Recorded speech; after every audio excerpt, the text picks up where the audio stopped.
Like, I know it's a great option for if we have COVID, but um, it's a good day to be here too. Because are you a freshman? Are you like, Yeah, so you got 16 hours completed? I don't even know how that really works. Like, If you took 5 classes, you probably have yeah, 15. to USS, what stuff. So it's like that was forever ago. I think I did have 5 classes. All right. Yeah. As long as you take 5 every semester, you would have 120, and then you need 121 to graduate. So, like our research classes, 4 credit hours are, um, there's a few other ones that are 4 credit hours. So that's how you end up getting to graduate on time. It's 5 classes every single semester. Some people try to go early, and that's okay. I was not an early finisher. I usually finished extremely late. Okay, here we go. Here's a syllabus for you guys. I'll put this back up, and hopefully she won't um, pop it out of there again. Does the book work okay for you? Yeah. You know, anybody in class, you can text them like, "Where the hell you at?" Because we're about to get snowed out on Thursday. I hope we don't get snowed out, but it's very possible that we will. I don't really know anybody in this class. Like, I know faces. Right. I don't like really talk to them. It always takes a while to get to know people, and sometimes, you know, so many ways that we're challenged. When I was in college, it was hard to figure out who was going to stick around. Because, like I said, my roommate in the dorms, he ended up dropping out. I had someone else, they ended up dropping out. So I'm kind of shocked. I thought a lot of people at this freshman class would drop out. Like, it's people that's still here for. Okay, that's good. They probably went home and their parents were like, "Hell no, you're not dropping out." That's how it be. Like, all I do is not let me drop out.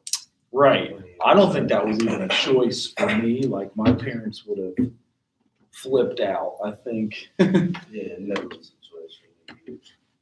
I never got it. I mean, I had a hard time at first. Like, I did bad in college, but once I figured it out, it's like, you know what? I could actually do this. Like, college is not, like, from what I got now, like, college is hard. It's just about doing the work.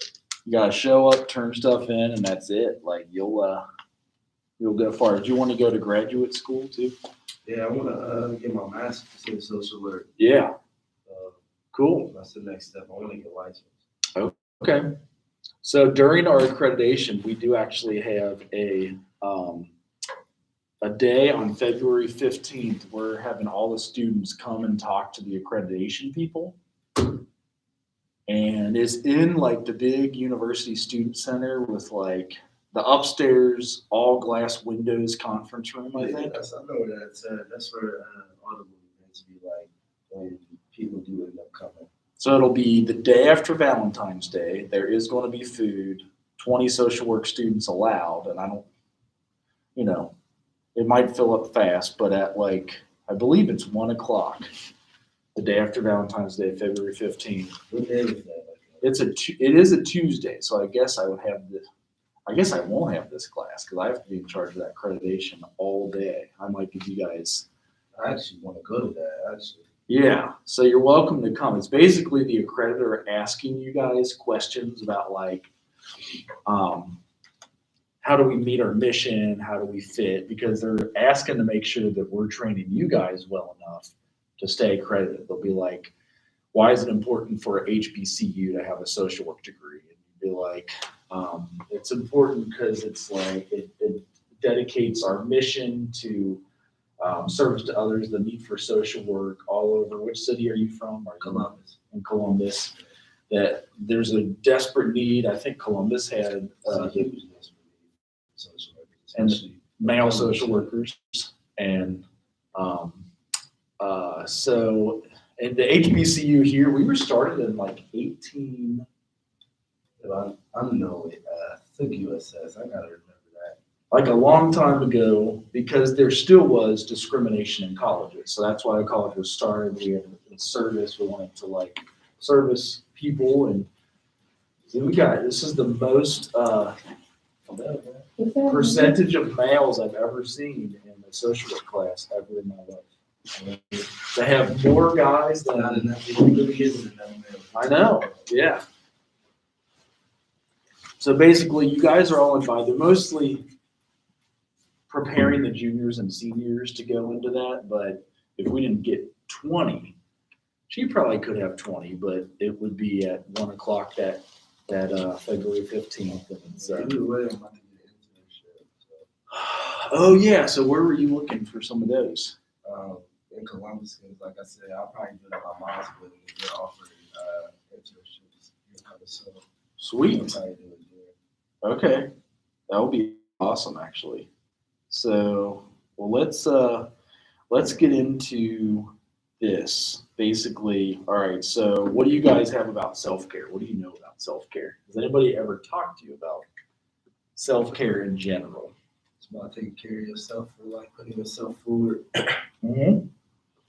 instead of always putting others before you. So basically, take care of yourself. You're right. It's paramount in social work. I say this because we can't take care of ourselves until we take care of others. Or I'm sorry, I just said it backwards. Because you can't take care of others until you take care of yourself. Like if you're like feeling like crap, say you're sick, you've got coronavirus, and all kinds of stuff going on.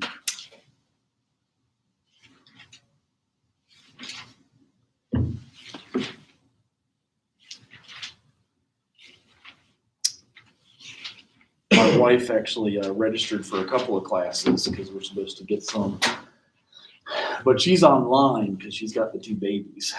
So I start every class out with a self-care PowerPoint. So if you've had me before, you have seen this, but it's just it's even a reminder for me. Like I got to do self-care. It's easier to talk about it than to actually do it.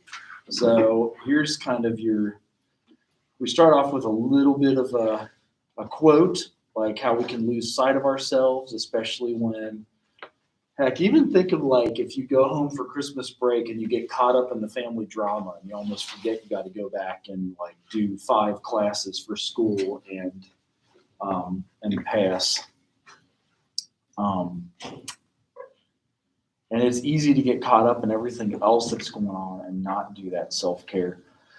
So it says, in the theater of life, the other becomes the illuminated part of our stage. Our eye is outside the illumination. I'm thinking right now, I had my first 2 kids at the age of 42 and the age of 43.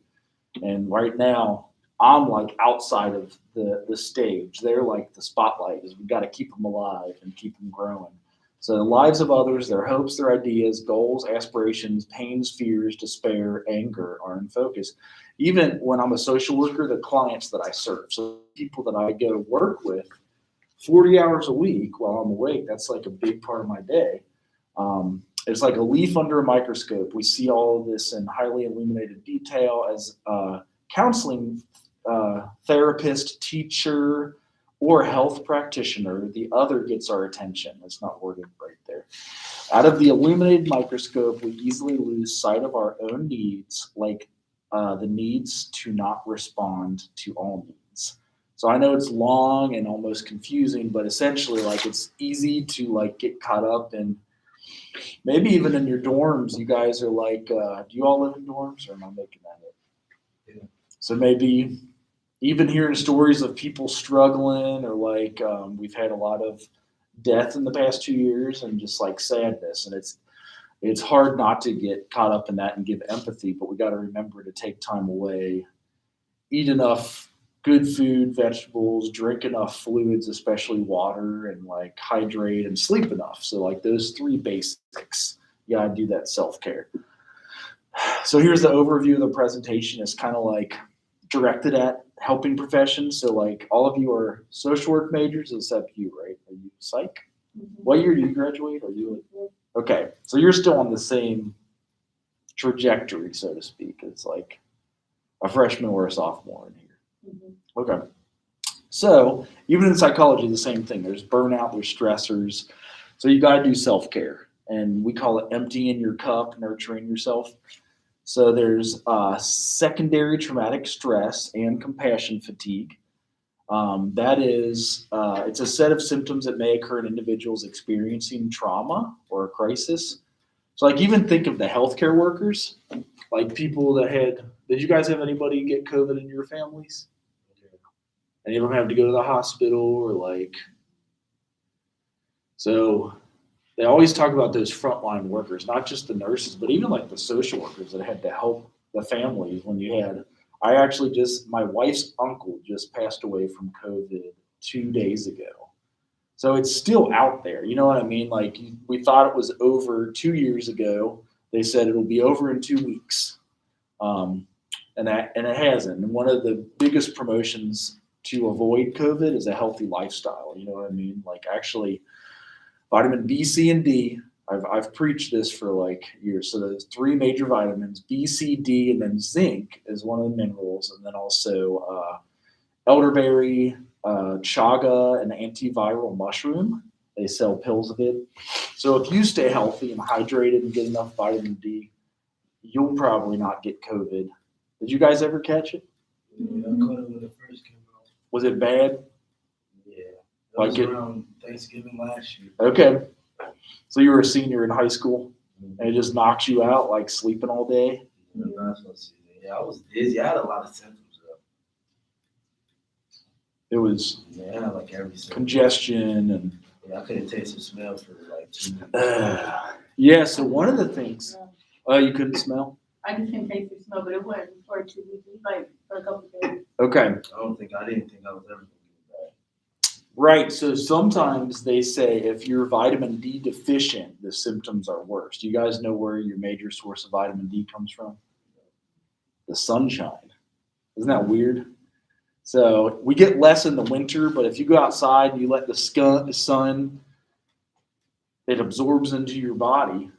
Obviously, in the summer, though, like the darker we get, the less vitamin D we absorb.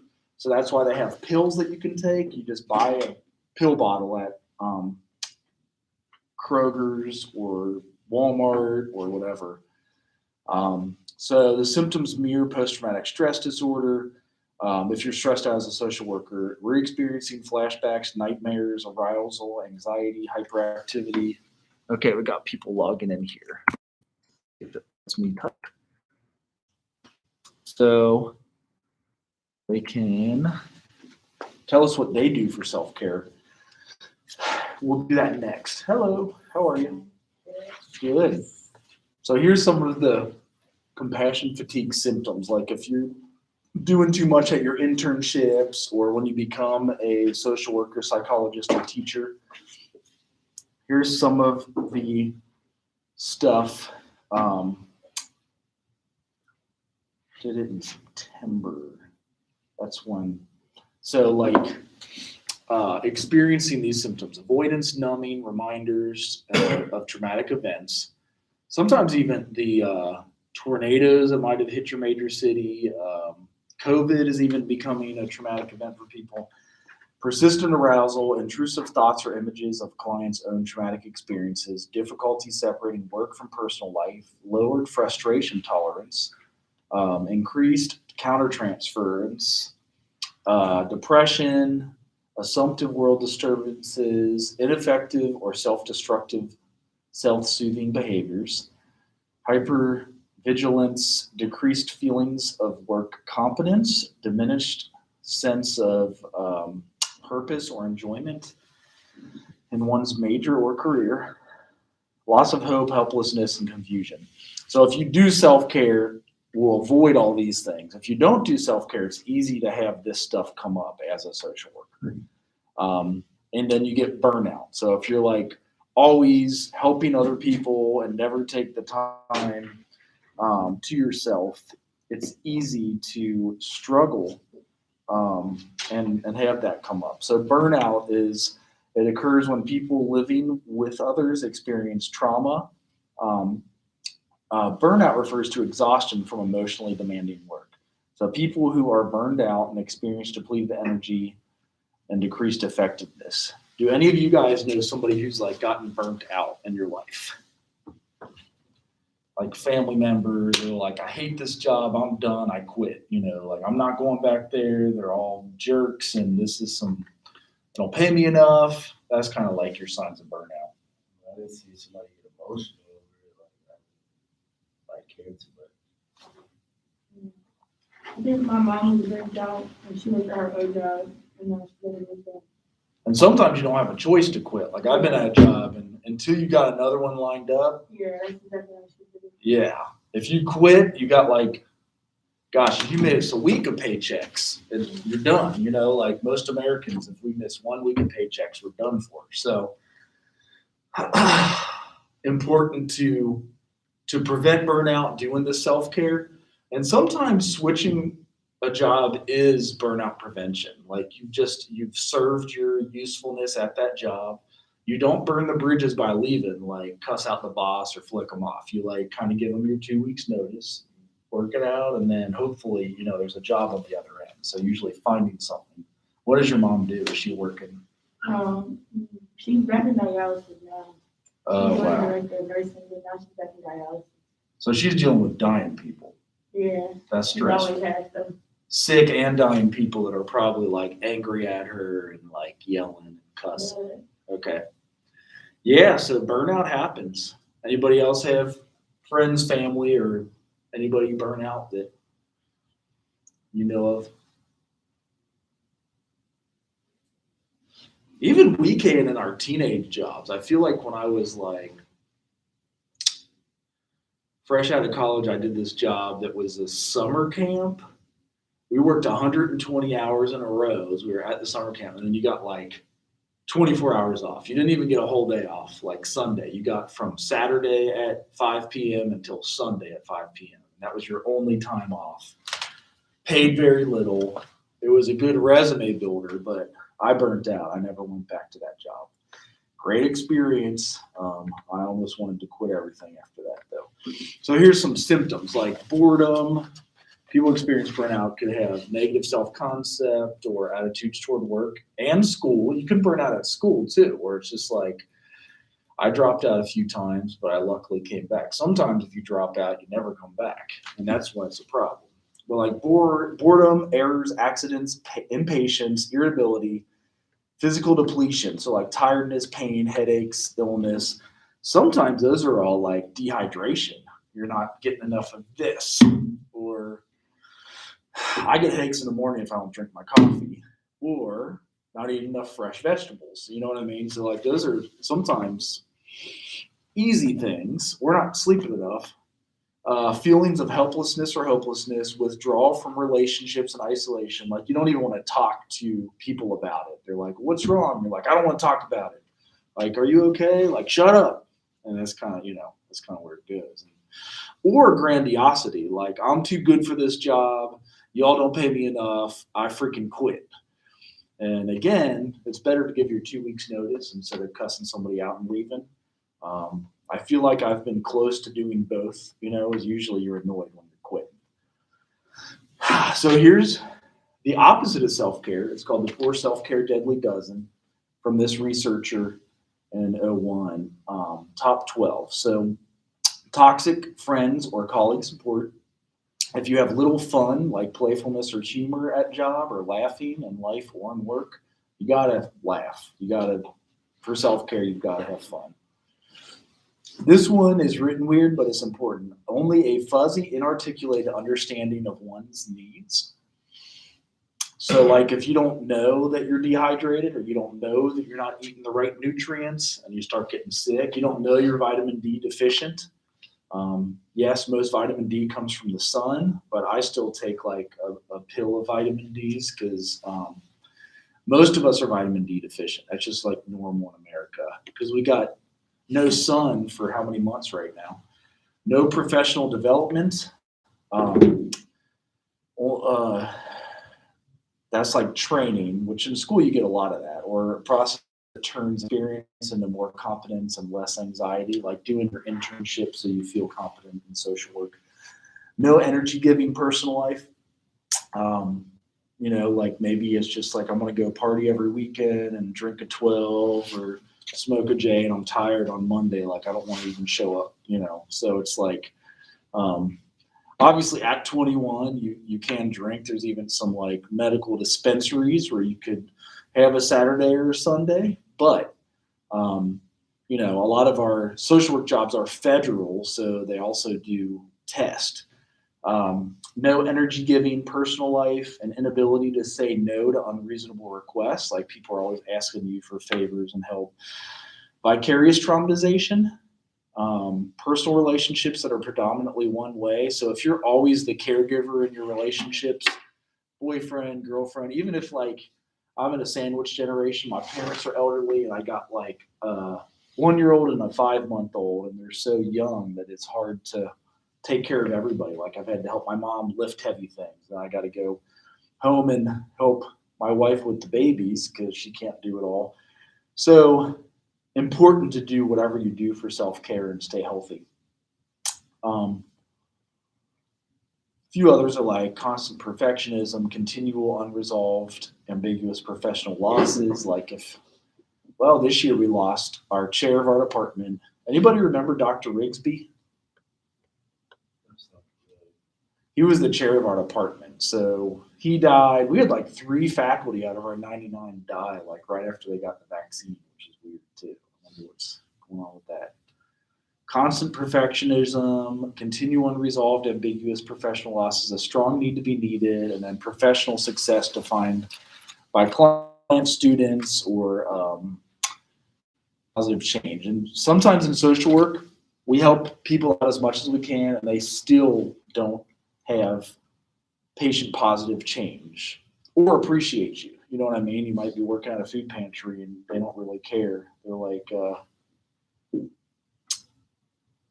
it's definitely a constant challenge. So one other thing is a right to finance. Good finances are a key to wellness. So, and we kind of went over that with the movie last week about debt. Are you guys getting a bunch of credit card offers in the mail now that you're 18? Or if you're student loans, so they're like, take this 0% money and you don't have to pay interest until it's kind of crazy. Which kind are you getting? I think I got one from Discovery. Okay. So credit cards can be okay if you only spend on it what you have in your bank account, which is tricky though. Is it's like, well, wait a minute, isn't the point of a credit card is you float it until you get your paycheck? But it's easy to pay late or miss what we have to, and be cautious with credit cards, I guess is all I'm saying. I actually do a 0% credit card every year if I can get approved for it. It's usually 12 months at 0%, and then I pay it off when I get my taxes back. You guys get money back for your taxes yet? I guess you have to pay a certain amount to get into it. But that's what I do is like with kids, you get a bigger tax credit. And because we don't get paid very much as teachers, I'll float some of that until March when we get our tax refund, and then I'll pay that off because so keeping your right finance. It's important to keep track of all your expenses, financial obligations. Mismanagement of finances can quickly lead to unnecessary stress. There's a ton of sources online in your library. That's kind of what the movie was about last week that we watched too. Like that, I was excited to get the full view access to that movie because they break it down. They're like, don't fall for their tricks and go into too much debt, which is easy as a student. I did a lot. So here's our exercise of what you guys, it's like a 2-minute meditation. So if you're able to even pay attention, stop text, whatever, with 2 minutes, you know, I always say that as I'm like, I know it's hard. Is that a text is so tempting. It's like a tap on the shoulder. It's like,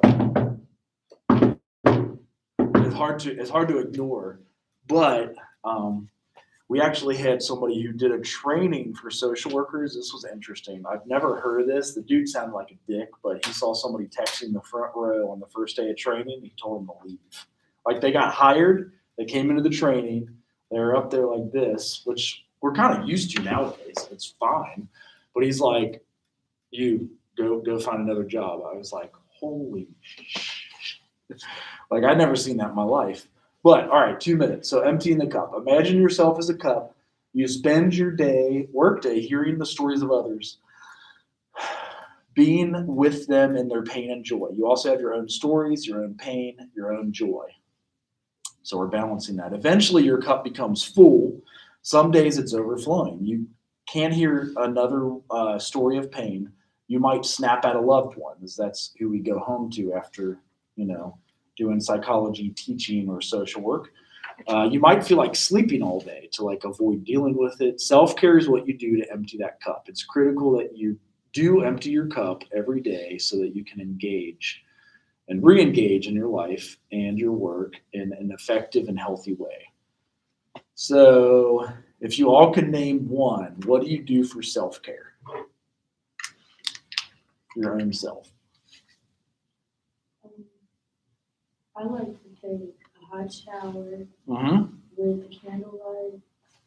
And I like to spray this aromatherapy spray in the shower. Mm-hmm. And when I get out, I take that time to just really just sit there and forth with my time to just relax. Into the dorms, are you able to do that? You're not supposed to, But you can. yeah. Okay. And then what kind of spray? A lavender? Yeah, I actually got a new bar of lavender soap. Okay. I actually was buying a whole bunch of that hippie soap just a minute ago. Yeah. Okay. All right. Who's next? What do you do for self-care? Here's a good list you can cheat off of. If you do any of these, hopefully in a productive way. I like listening to music. Yeah. I love music. Music therapy for self-care. That is a good one. I forget where it is on this list though. 4, 5. Okay. Take a walk, meditate, pray, talk to a friend, listen to music, take a bath, play with animals, ride a bike, sit in the sun, eat lunch outside, paint, look at the stars, garden, drink tea, dance, draw, journal, cook, read, smell flowers. I actually have gotten my daughter into that. Every time we walk by a flower, I make her stop. And she's like, what the hell?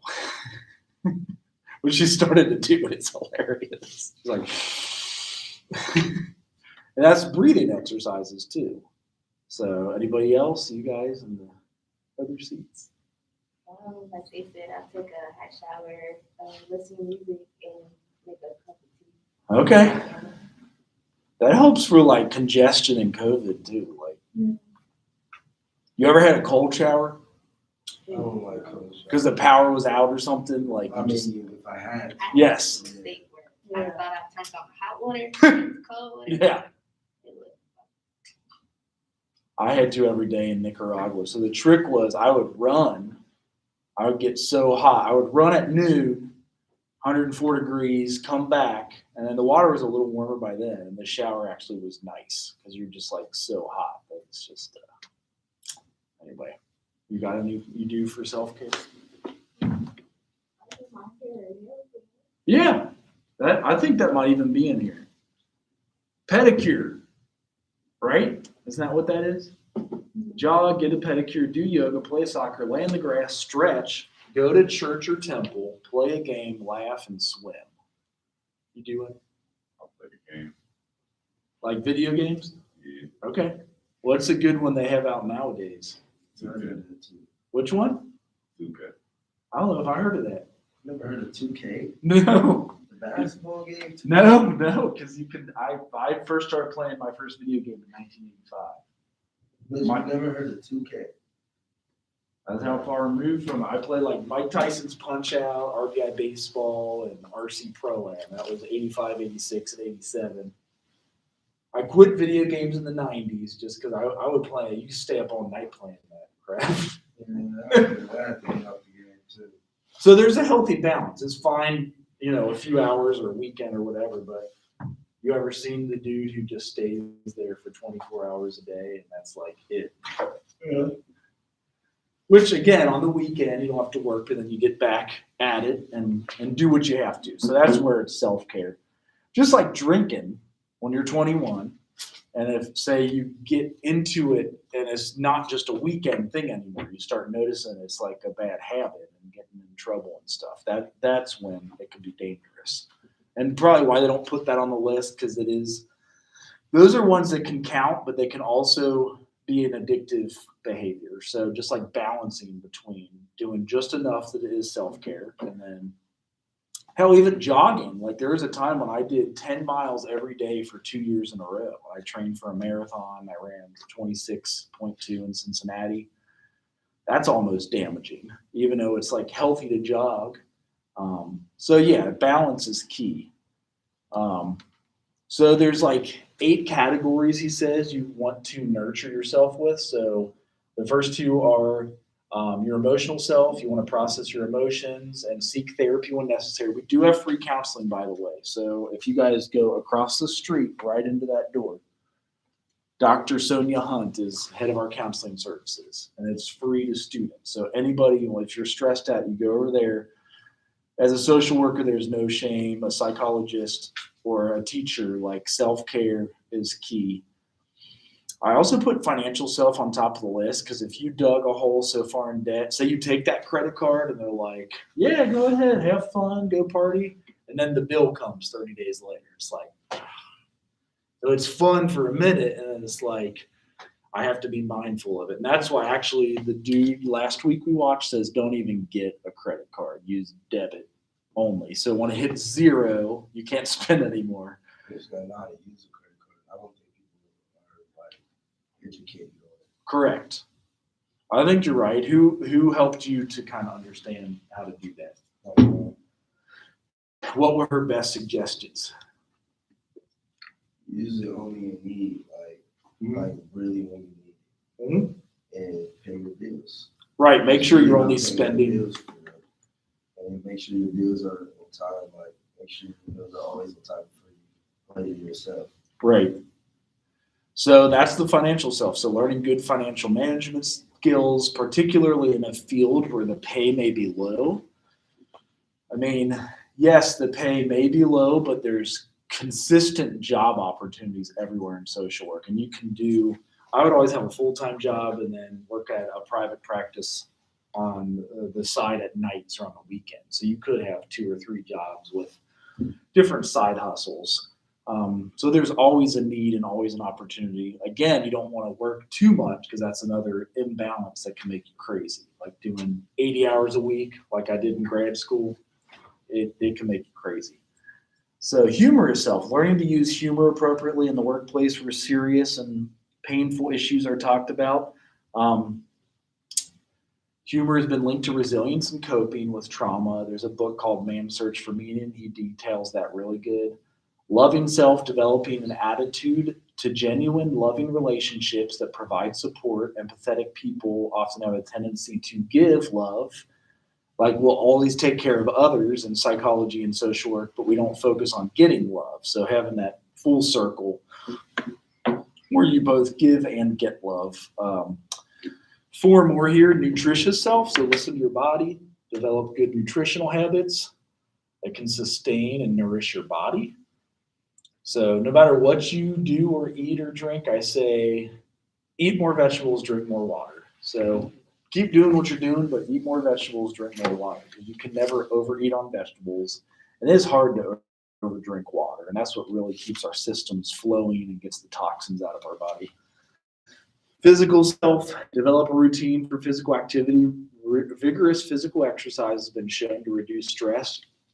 I did this when I had to write my 150-page paper to graduate from college. You ever have a 150-page paper of, it's called your dissertation. In grad school, you only have like 30-page papers. At undergrad, they're usually 10, 12, or 14 max. But I would be so stressed out writing papers, I could not write long papers. I would do everything I could to make my paper longer, like Courier New font and whatnot. But when I wrote the 155-pager, I broke it into like 5 30-page papers, and I would go run that's when I was running 10 miles a day, because I hated writing papers. So I'd go outside and I would run for like 2 hours and then come home. And that was my routine for exercise. Really, we just need like 30 minutes a day. my new app, maybe it's because I'm old. It says I only need 22 minutes a day for the, let's see, if for the Fitbit. It says if I got 0 today, somehow I got some yesterday. Yesterday I got 23 minutes, and that's your heart rate getting above 115. You guys may be different if you're younger, but for me, it's like in the zone. Fat burn, it's 117. I didn't realize that. They stepped it up for me. I think Fitbit moves your goals, but it's really just 22 minutes a day of something that gets your heart rate up. Friday, I think I just went up and down the steps like for 15 minutes, and that was it. Walking around campus, sometimes you'll see me doing a walk, and my goal is 4.1 miles a day. That's 8,500 steps. Really, they say we should have 10,000 steps a day. You guys have them step counters anywhere? You ever check them out? It's hard to watch them. You ever, what's the most you've seen yourself do on one of them? On vacation somewhere, probably? No. Move-in day?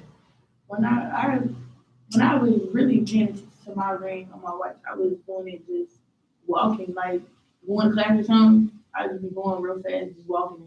Right. Okay. Yeah. You can clear that well. I actually park on the other side of campus by the cop, so I clear at least, is that a third of a mile about? So at least every day I'm guaranteed to get 2/3 of a mile, but I try to get out and do something. And I'm old. I'm like 43, 44. I got to do stuff, or the older you get, the harder it is to stay in shape. And your metabolism just goes, right? What age do you think your peak physicality is? 21. I have heard is 20. So you're right. So I guess like your best heart, your best lungs, your best like production of oxygen, 20, your eyesight, your hearing. After 20, it's like, so believe it or not, you guys, anybody in here 20 yet? 21? When do you turn 21 next year? No, I turned 21 in March. Oh, really? Yeah. That's a big one, isn't it? Yeah. I'd say that's a real big one. You got to be careful. I know. Priority setting, which a lot of people, they'll say like you get an assignment and instead of waiting till like midnight, like do it the week that it pops up. So you're like a week ahead. It's almost like money in the bank. Like I did my assignment, I set my priorities. Now I can go like goof off until the next one comes up. So managing your time, identifying priorities, setting boundaries on work play. Somebody said, every morning I drink hot tea, open windows and listen to the birds chirp. Oh, I thought open windows was a computer thing. Like Windows, I like that. If there's still birds here, and then massage every now and then, maybe massage envy. So thank you, Jasmine. And we got Lyric and Jalen in there too. So set your priorities. The last few, so recreational self, engaging in a hobby that provides regular stimulation, satisfaction, the relaxation, stress reduction, self-combating over-arousal with your own reaction to crisis or stressful situations based on traumatic stress responses by developing a relaxation response. That's almost what the sniffing the flowers can do though, like just focus on the breath, like the. That's a lot of reason a lot of people smoke and vape. Like you go outside and you see them take that deep breath of the cigarette. The problem is you're getting the deep breath of the cigarette. And I was a smoker for a while, so I get it. The only way I quit was with these things. They're like tea tree toothpicks. I was a pack a day for 10 years, and I got these instead. But that's a breathing exercise. So you go out 20 times a day, you breathe in, and if you can do that without the cigarette, it's even better. But like deep breathing or meditation and getting it deep down to where all of your body's getting enough oxygen. Helps with COVID prevention, believe it or not. Solitary self, so taking time to be alone and quiet. Anybody in here like recharge by yourself, be a loner, and then come back? And That's why I always ran by myself. I have friends that always ran in groups. I'm like, hell no, I'm like a lone wolf. I go to run to get the hell away from people. Like, I need to go recharge out in the wilderness or the woods or away from technology and electronics, even though now we've got our damn phone. Even while I'm running, I can like text messages, see crap from work. I'm like, oh, God, here we go. Also, spiritual or religious self. Attending to personal beliefs that assist in making meaning of the world and serve as a grounding force. So I forget if they have a church or a temple here, someplace you can go like give thanks. You know, the key is to give thanks somewhere, like just being grateful, being thankful, and doing what we need to do. So here's an idea of a meditation. This is from the book 12 Steps and 12 Traditions. So some people say for a meditation, repeat this even slowly. Lord, make me a channel of thy peace. Where there is hatred, I may bring love. Where there is wrong, I may bring the spirit of forgiveness. Where there is error, I may bring truth. Where there is doubt, I may bring faith. Where there is despair, I may bring hope. Where there are shadows, I may bring light. Where there is sadness, I may bring joy. Or grant that I may seek rather to comfort than to be comforted, to understand than to be understood, to love rather than be loved. For it is in self-forgetting that one finds, and it's by forgiving one is forgiven, and then by dying that one awakens to eternal life. So that's one idea of a meditation. Here's some other books on meditation that a lot of people use. And there's a bunch on Amazon. There's also these 4 stools, the 4 corners. So I always say, like, it's key to focus on 3 of them because you do have some stools that can stand up where you got like, you know, balance because of the triangle. If you like maybe stop doing physical health for a few years. I did that in graduate school because it was so hard. That's why when I wrote my final dissertation, I had to do a bunch for physical health. But if you cut out 2 of these, your stool's going to fall over. So you always want to focus on at least 3 or 4. If you give up on 2 of them, more than likely the stool will fall over. Like this thing has the 4 legs, but if it's only up on 2, there you fell over. And that's kind of the dramatic insight. But if it had 3 legs, it could still stay. So doing your physical health, intellectual health, spiritual health, and emotional health. Maybe one suffers for a little bit so you can get through school. Or one intellectual stuff, maybe when you're starting a job, you're not doing as many CEUs and whatnot. So then having you, if this was our online class, I'd have you guys write this up, but like a personal self-care plan, and we'll talk more about this Thursday, and I'll start the next chapter right now to get us ready for Thursday. But so using this information you're reading to develop a self-care plan.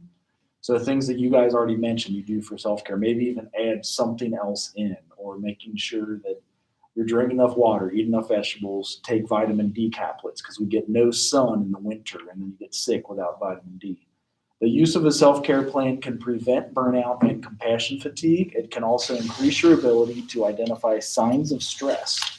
Awareness of your own stress level is a critical component of effective clinical practice.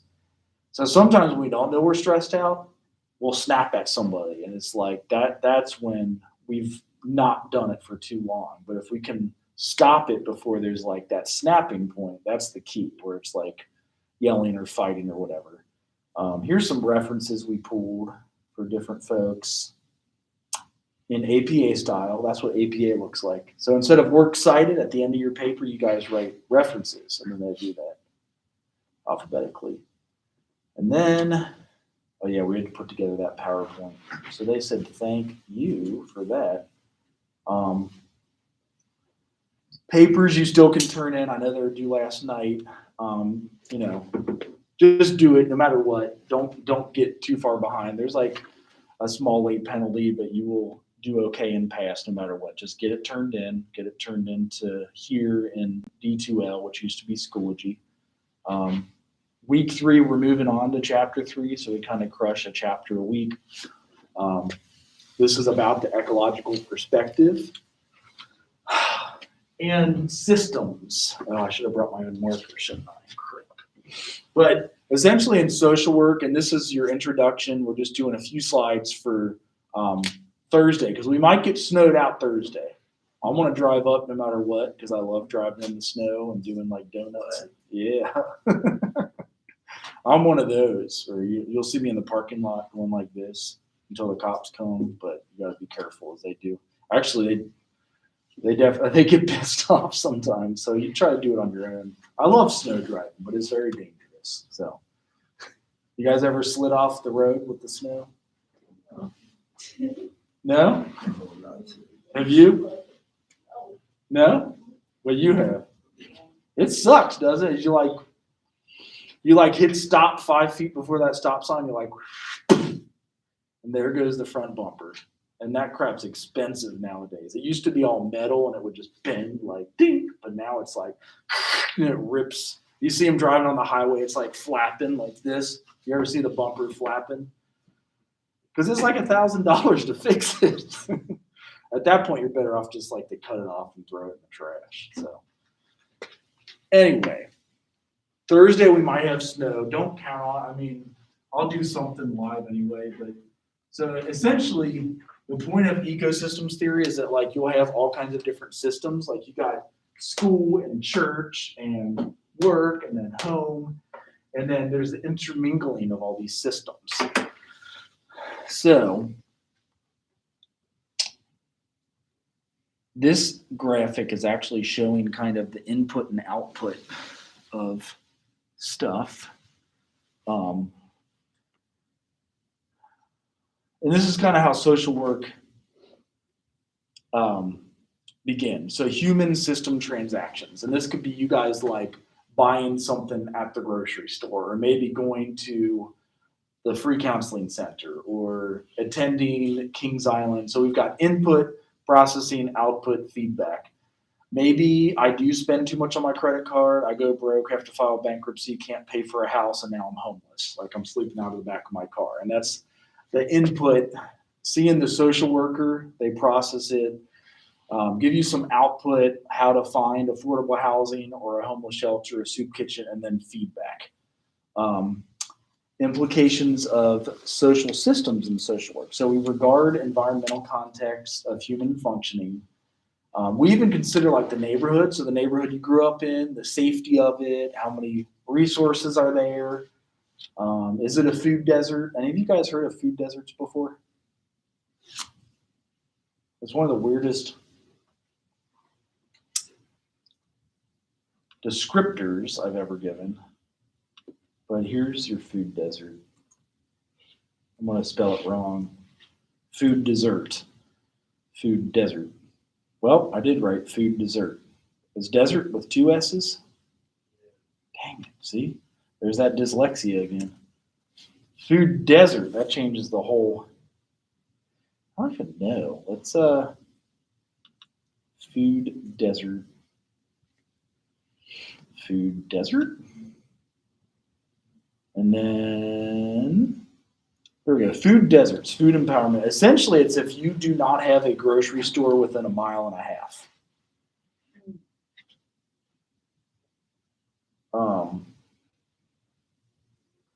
Ohio has a lot. So here's actually research that was done. I got a food desert in Cincinnati. I was born in Kennedy Heights. Anybody here from Cincinnati?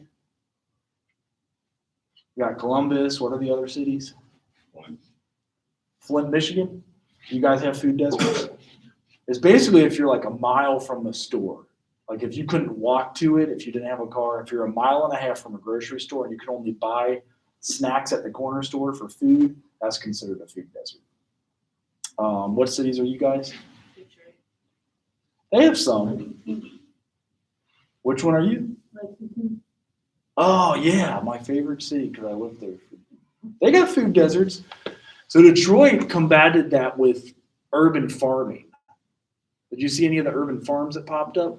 Oh man. Okay, so Detroit is like the renowned.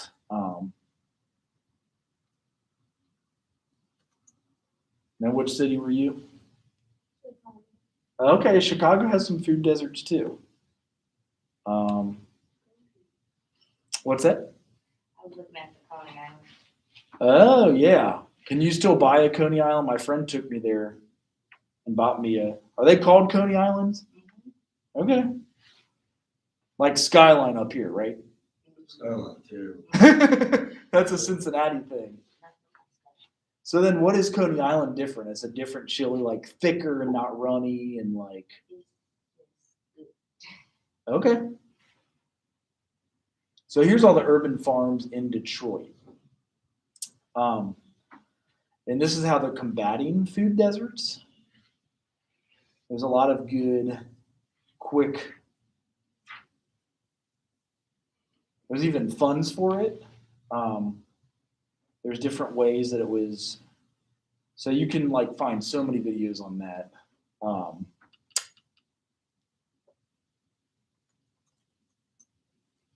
I feel like the best folks who have videos for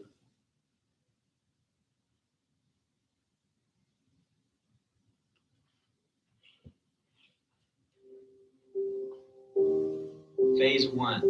3 years ago, we asked the question, can it be done? We posted a video with no plan, no money, just the seed in our pockets and a deep, burning vision. Can a band of pioneers move into the inner city, into one of the most blighted and crime-ridden zip codes in the U.S. and build a sustainable, thriving community from the inside out? Can we grow all of our own food? Can we grow 2,000 pounds of fish in the area the size of a living room? Can we generate all of our own energy? Can we create jobs from within the community? Can we make a difference in the next generation? Can we work together to see hope emerge from the urban rubble and hopelessness? Can it be done from the inside out? Can it be done by the outcast, the drug addict? Can it be done with those on parole? Can it be done by the children? So much has happened since then. Welcome to the concrete jungle.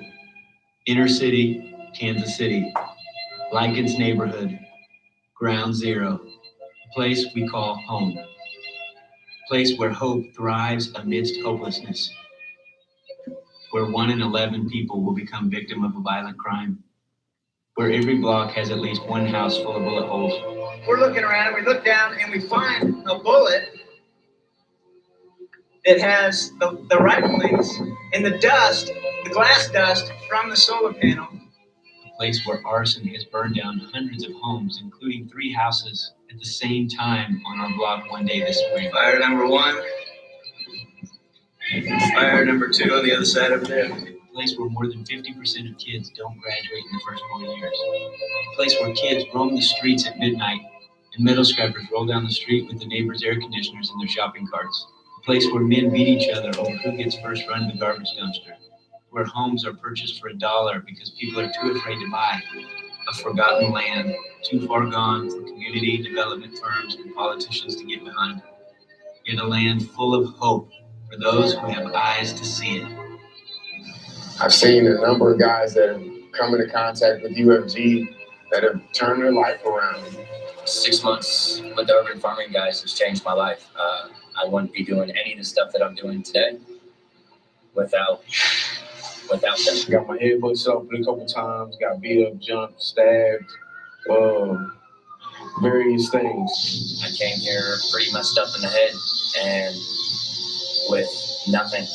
And by the time I left, I now have my own house, a good vacuum system for staying clean.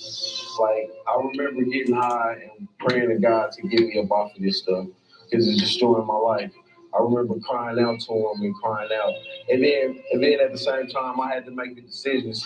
I ended up here because I was running around the city being stupid and ended up getting booted out my aunt's house and started living on the street. And it's like UFG introduces love to a lot of people that haven't felt it and haven't seen it, to a community in a whole. In the last 3 years, mountains have moved. We have seen urban lots transformed into beautiful community gardens. Over 20 lots so far. And in the last year, we just purchased 18 more. Vacant lots that were completely destroyed are now becoming thriving centers of community and growth. Community coming together. Hope beginning to rise. Next, we're creating our own energy.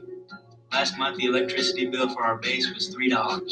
Then we attached gutters to the solar panels and built a massive rain catchment system to harvest over 45,000 gallons of clean rainwater each year to irrigate the community gardens. Our internship is rapidly expanding, and just as we were running out of space, 2 months ago someone offered to sell us the house across the street for $1. So after spending one of our last few dollars, another person called and gave us $25,000 to begin to fix it up and expand our programs. And we got to work. This house is flying together. This summer, not having any idea this would all fall in place, we picked up the acre of land behind the house for pennies and began to get it ready for some serious urban agriculture. We're gearing up to install this 150-foot-long greenhouse we just found for 10% of its value. We believe that a sustainable community needs to have its own thriving economy, and this is what we're doing about it. We're raising up future growers through our apprenticeship program. We are creating economic opportunities. We're now shipping baby fish all over the country. We're creating micro businesses for people to run. Tyrone, who runs our worm farm and is right here from Lycan's neighborhood, is getting ready to launch our latest product, worm castings, nature's best soil conditioner. And when we're not hard at work teaching hands-on entrepreneurial skills in the neighborhood, our team is gradually learning all kinds of skilled trades from sheetrock to carpentry and plumbing as we renovate 2 houses that we purchased this year for under $1,500. I mean, to chopping wood, to construction, to build, teaching us plumbing on houses. It's a wonderful thing, and I just see them all doing that at once, man, and just helping everybody out. And to top this off, the crime stats keep going down. 62 less violent crimes this year in our 5-block radius, and a total of 18% drop since we began. And lastly, our after-school art program for the kids in Lycan's neighborhood is still going strong. Not only can it be done, but it's being done by the very hand of those who used to destroy it. Our greatest partners in this work are right from the block. To turn this whole thing on its head, our team now has more good being done by ex-convicts and drug addicts than what we could have ever done alone. The very people who used to destroy it are now the ones building it up. This year, 2 of the most notorious copper thieves in the neighborhood turned their lives around and joined the work. Ironically, they are now working to put all the electrical wires back into our buildings. Before coming to UFG, one of my biggest, we used to call them hustles, one of my biggest things for income was actually breaking into vacant houses and taking out the electrical wiring, because copper's very lucrative at the scrap yards. 6 months ago, if you were to have described me to people, the most appropriate way to describe me would have been the most notorious metal scrapper on the block. There's many houses right now that are bare because of me. One of UFG's associates is remodeling a house that me and my buddy stripped of all the all of the wiring, the tubs. We destroyed it. And he's been giving us an opportunity to go back in and help revitalize it and bring it back. Can it be done? The answer is yes. It's always been yes. Yes, because it's the very heart of God. Life will emerge right out of the cracks in the asphalt if you let it. These last 3 years have been the most beautiful, painful, wild, and redemptive years we have ever experienced. We got in way over our heads and will never go back. But the story has just begun. We are now entering phase 2. We are raising the stakes with these 2 impossible questions going forward. Question number 1. Can we empower others to grow $1 million in annual produce in Lycan's and the surrounding 4 neighborhoods by 2020 and begin to build neighborhood economy and healthy food access? And question number 2, can we change the trajectory of at least 200 youth from Lycan's neighborhood? We believe a sustainable community has the power to grab a hold of the imagination of the next generation and propel them forward into their destiny. Check this out. This spring, we made a ridiculous offer on a warehouse down the street for less than $30,000, and we got it.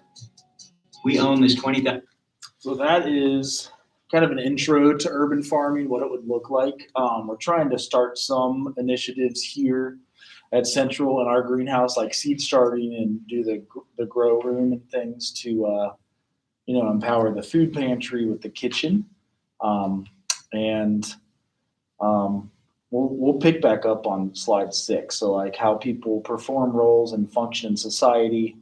When we have difficulty in functioning, if we're at risk, he talks about at-risk youth in that video, and things that are effective with the community, which the urban farming seem to have been good at that. So any questions for you guys? I'll always introduce the second paper Thursday. It's in the syllabus, but I'll just talk about it or answer questions. Any questions on the first paper or discussion board or anything? I know we're 15 minutes early, but that gives you guys time to do what you have to do and catch up or get ahead of stuff if you'd like to. So that's all I got. Anybody have a piece of paper? Actually, yeah, these things. There you go. I always find that red pencil, but I don't know where else to get a sign in. Any other questions online? Massage.